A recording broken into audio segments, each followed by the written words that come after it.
আসসালামু আলাইকুম। দেখুন কিছু অভিজ্ঞতা রয়েছে যেগুলো আমরা নিজেরা ভুক্তভোগী হয়ে অভিজ্ঞতা অর্জন করে থাকি। আর কিছু আছে অনেকেরটা দেখে বা শুনে আমরা কিন্তু অভিজ্ঞতা নেই। তো আজকের এই ফোনটির ব্যাপারে আমি কিছু অভিজ্ঞতা আপনাদের সাথে শেয়ার করব। এই ফোনটি পাঠিয়েছেন রূপগঞ্জ, নারায়ণগঞ্জ থেকে আলামিন ভাই। উনি জানিয়েছেন ফোনটি ঢাকাতে কোনো একটি শপে রিপেয়ার করিয়েছেন এবং রিপেয়ার করার ৩ থেকে ৪ দিনের মধ্যে আবার ডেড হয়ে যায়। তো এই ফোনটি এখন আমার কাছে পাঠিয়েছেন। আর ফোনটিতে প্রথমত হঠাৎ করেই ডেড হয়ে যাওয়ার একটি প্রবণতা আপনারা জানেন যে আছে। কিন্তু এই ফোনগুলো রিপেয়ার করার পর কিন্তু একদম আগের মতো ভালোভাবে ইউজ করা যায়। তো যা হোক আজকের এই ফোনটিতে কি কাজ করা হয়েছে এবং কেন আবার পুনরায় ডেড হলো এই বিষয়টি আপনাদের সাথে শেয়ার করব এবং কি ফোনটি কি পার্মানেন্টলি প্রবলেমটি সলভ হয় কিনা এবং কি এই ফোনটি কি রানিং হয় কিনা দ্বিতীয়বার এই বিষয়টি আপনাদের সাথে শেয়ার করব। আশা করি সম্পূর্ণ ভিডিওটি দেখবেন। আর যারা নতুন আজকে ভিডিওটি দেখছেন তাদেরকে বলবো চ্যানেলটি সাবস্ক্রাইব করে রাখুন। দেখুন ফোনটিতে মনে হচ্ছে যে সিপিইউতে কাজ করা হয়েছে, অন্য কোথাও কোনো কাজ করা হয়নি। সিপিইউর উপরের যে পেপারটি থাকে সেটি খুলে নতুন করে কিন্তু একটি পেপার ব্যবহার করা হয়েছে। আর ডিসি পাওয়ার সাপ্লাইতে রিডিং কিন্তু অনলি 2। তো 2 রিডিং মানে হচ্ছে এটি সিপিইউ থেকেই প্রবলেমটি হয়েছে। আর দেখুন সিপিইউতে আশেপাশে পেস্ট লাগানো রয়েছে। তো আমি সিপিইউটি রিমুভ করব, তার আগে আমি ইউএফএস আইসিটি ভালোভাবে কপার দিয়ে ঢেকে নিলাম।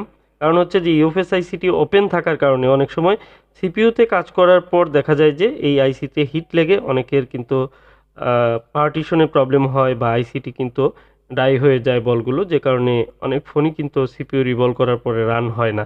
এই বিষয়টি আপনারা অবশ্যই খেয়াল করবেন। আর আমি যে সিপিইউগুলো রিভলভ করে থাকি, বিশেষ করে পোকো এক্স3 প্রোর যে কাজগুলো করে থাকি, আপনারা দেখবেন যে ফ্ল্যাশার আইসিটি অবশ্যই কিন্তু আমি ঢেকে নেই বা ঢাকাই থাকে। তো সেক্ষেত্রে দেখুন আবার এটি ওপেন হয়ে গেল, কারণ নিচে প্রচুর পরিমাণে পেস্ট লাগানোর কারণে এটি আঠাটি একদম ছেড়ে দিচ্ছে বারবার। তারপরে আমি ঢেকে নেওয়ার চেষ্টা করব এবং কি আমি র্যাম এবং সিপিইউটি রিমুভ করে দেখব। এই ফোনটিতে আমি যেটি বুঝলাম যে এখনও পর্যন্ত এই সিপিইউটি কিন্তু রিভলভই করা হয়নি। তার মানে যিনি রিপেয়ার করেছেন এর আগে হয়তো সামান্য হিট দিয়ে ফোনটি অন করে দিয়েছিলেন। না হলে ৩ থেকে ৪ দিনের মধ্যে এই ফোনগুলো ডেড হওয়ার কথা না। দেখুন আপনাদের দেখাচ্ছি, এই যে একেবারে পেস্ট সহ কালো যে পেস্টগুলো সেগুলো কিন্তু ছিল। তো এগুলো হচ্ছে বিভিন্ন কাজের অভিজ্ঞতা, বিভিন্ন ধরনের কাজ করে থাকি, একেকটি একেক রকম থাকে। তো আমি আপনাদের সাথে শেয়ার করে থাকি সবসময় যে আপনারা যেন এই বিষয়গুলো জানতে পারেন। অ্যাকচুয়ালি এই ফোনটি যারা ফার্স্ট টাইম রিপেয়ার করেছে ওনারা হয়তো সিপিইউ রিবোলিংয়ের কথা বলে সিপিইউটি রিবোলিং হয়তো করেনি, বাট ফোনটিতে একটু হিট দেওয়ার পরে এই ফোনগুলো কিন্তু অনেক সময় দেখা যায় অন হয়ে যায়। তো অন হয়ে যাওয়ার পরে ৩ থেকে ৪ দিন চলে আবার কিন্তু ফোনগুলো অফ হয়ে যাবে, কারণ এটি কোনো পার্মানেন্ট সলিউশন না। ফোনটির পার্মানেন্টলি সলিউশন হলো এটির র্যাম এবং সিপিইউটি খুব নিখুঁতভাবে রিবোলিং করতে হবে। যদি আপনার র্যাম সিপিইউ থেকে ডেড ইস্যুটি থাকে তাহলে 100% এই ফোনগুলো রিপেয়ার করা পসিবল। বাট আপনার কাজটি কিন্তু খুব নিখুঁতভাবে করতে হবে। যদি আপনার সিপিইউ রিবোলিং অভিজ্ঞতা না থাকে তাহলে এই কাজগুলো না করাই ভালো। যারা এই কাজগুলো করেন তাদেরকে অবশ্যই এই বিষয়গুলো খেয়াল রেখে কাজ করতে হবে, যেন সিপিইউ রিমুভিং থেকে শুরু করে রিবোলিং করে ইনস্টল করা পর্যন্ত আইসিগুলো যেন ভালো থাকে, মাদারবোর্ডের লেয়ারগুলো যেন ভালো থাকে, বন্ডিং যে প্যাডগুলো এগুলো সব ঠিকঠাক মতো থাকলে আশা করা যায় যে এই ফোনটি একদম আগের মতো সার্ভিস পাবেন। কারণ আমি প্র্যাকটিক্যালি অসংখ্য পোকো এক্স3 প্রো রিপেয়ার করেছি। এখনও পর্যন্ত প্রতিনিয়ত এই ফোনগুলো রিপেয়ার করছি। আর এই ফোনগুলো রিপেয়ারের পর খুব ভালোভাবে ইউজ করা যায়। কমপক্ষে ১ থেকে ১.৫ বছর পর্যন্ত আপনি নিশ্চিন্তে ইউজ করতে পারবেন। এরপরে কোনো ফোন যদি ডেড হয়, অ্যাগেইন আবার রিবোলিং করে আপনি ইউজ করতে পারবেন। যেমন আমি একটি ফোন ইউজ করছি পোকো এক্স3 প্রো, যেটি আমার ভিডিও এডিটিংয়ের জন্য, ভিডিও রেকর্ডিং বা অন্যান্য কাজের জন্য ইউজ করে থাকি। আমি সকাল থেকে রাত্রি পর্যন্ত এই ফোনটির ক্যামেরা ওপেন রাখি এবং কি ফোনটিতে চার্জার লাগিয়ে আমি অনেক সময় রেখে দেই। ফোনটি প্রচুর গরম হয়, তাতেও ফোনটি আজও পর্যন্ত ডেড হয়নি। ফোনটি কিন্তু সিপিইউ রিবোলিং করে তারপর থেকে ইউজ করছি। এবং এডিটিংয়ের জন্য প্রচুর পরিমাণে প্রেশার লাগে। আপনারা জানেন যে প্রসেসরের প্রচুর কাজ করতে হয় এডিটিংয়ের কাজ করতে গেলে। তো এই কাজগুলোও কিন্তু এই ফোন দিয়েই আমি করে থাকি। প্র্যাকটিক্যালি আমি এই জায়গা থেকে বলতে পারি যে একটি ফোন খুব ভালো পারফর্ম করে যদি আপনি রিবোলিংটি পারফেক্ট করে আপনি যদি ফোনটি আবার ইউজ করেন, আশা করা যায় আগের মতো ইউজ করতে পারবেন। কিন্তু দেখুন আপনার কাজটি যদি এরকম হয় যে একটু হিট দিয়ে ফোনটি অন করে দিয়েছে, তাহলে কিন্তু এই ফোনটির মতো খুব রিসেন্টলি ফোনটি বন্ধ হয়ে যাবে। আপনি হয়তো আবার তার কাছে নিয়ে যাবেন, আবার একটু হিট দিয়ে অন করে দিবে। আপনি আবার কিছুদিন পর আবার অফ হয়ে যাবে। আপনার কাছে একটি মনে হবে যে এই ফোনটি হয়তো আর ভালো চলবে না। কিন্তু আপনার প্রপার ট্রিটমেন্ট যদি ফোনে না হয়, তাহলে আপনারা কিভাবে আশা করেন সেই ফোনটি ভালো চলবে? তো জায়গাটা হচ্ছে এখানেই একটু ঘাটতি থাকে অনেক সময় এবং কি কাজের কোয়ালিটির কারণেও অনেক সময় ফোনগুলো ভালো সার্ভিস পাওয়া যায় না। কিন্তু আশা করা যায় যে কাজগুলো সুন্দরভাবে করতে পারলে অবশ্যই ফোনগুলো ভালোভাবে ইউজ করতে পারবেন যারা ইউজার রয়েছেন। তো আজকের এই ফোনটি আলামিন ভাই যিনি নারায়ণগঞ্জ থেকে পাঠিয়েছিলেন, উনি আমাকে জানান যে ফোনটি আমি রিপেয়ার করে নিয়েছি ঢাকা থেকে। রিবোলিংয়ের কথাই সম্ভবত বলেছিল।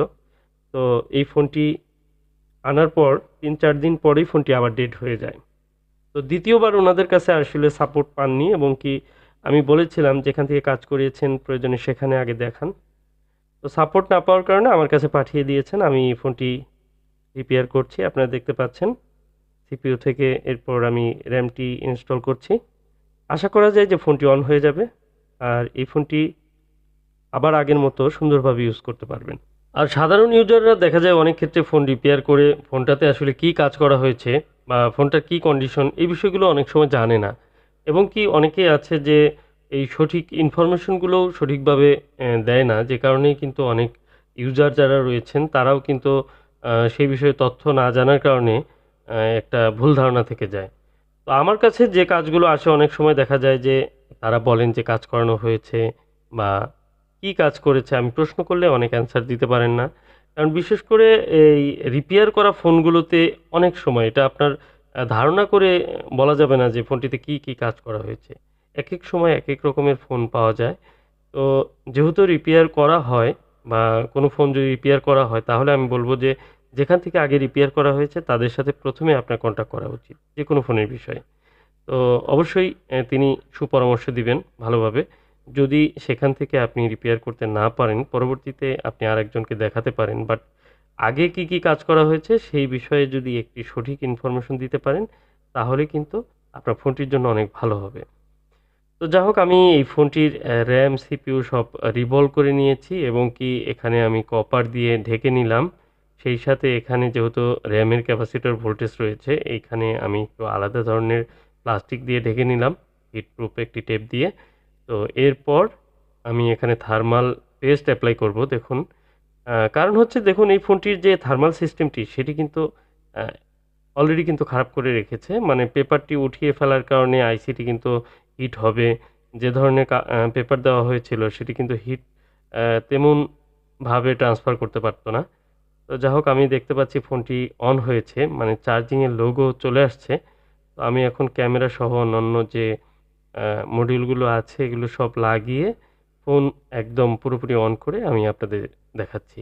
তো আমি আগে পাওয়ারটি অন করব এবং দেখুন পোকো লেখা আসছে। তো আমি সম্পূর্ণ ফোনটি অন হওয়া পর্যন্ত ওয়েট করব। এই জায়গাটিতে দেখুন অনেক সময় ব্যাক সেল লাগানোর সময় কিন্তু আঠা লেগে থাকে। আর এই আঠার কারণে কিন্তু নেটওয়ার্কে বিভিন্ন ওয়াইফাই সহ বিভিন্ন প্রবলেম কিন্তু আসতে পারে। এই জায়গাগুলো আমরা খেয়াল করি না। যদিও এই আঠা লাগানোর সময় অতিরিক্ত আঠা যারা ব্যবহার করেন, তারা এই জায়গাটি খেয়াল রাখবেন যে জায়গাটিতে যদি অতিরিক্ত আঠা লেগে অ্যান্টিনাগুলো আপনার বডিতে ঠিকমতো টাচ না লাগে, তাহলে কিন্তু নেটওয়ার্ক প্রবলেম হতে পারে। শুধু নেটওয়ার্ক না, ফোনটি গরম হতে পারে, অনেক ধরনের সমস্যা কিন্তু হতে পারে। এই বিষয়গুলো খেয়াল রাখতে হয়। যদিও আমি ফিটিংয়ের কাজ করি না, বাট আমি এই বিষয়গুলো যখন দেখি তখন এই বিষয়গুলো আমি বলার চেষ্টা করি। আলহামদুলিল্লাহ ফোনটি সম্পূর্ণ অন হয়েছে আর এটিতে পাসওয়ার্ড দেওয়া আছে। আশা করি ভিডিওটি ভালো লেগেছে। ভালো লাগলে অবশ্যই লাইক করে যাবেন, চ্যানেলটি সাবস্ক্রাইব করবেন, সবার সাথে শেয়ার করে রাখবেন।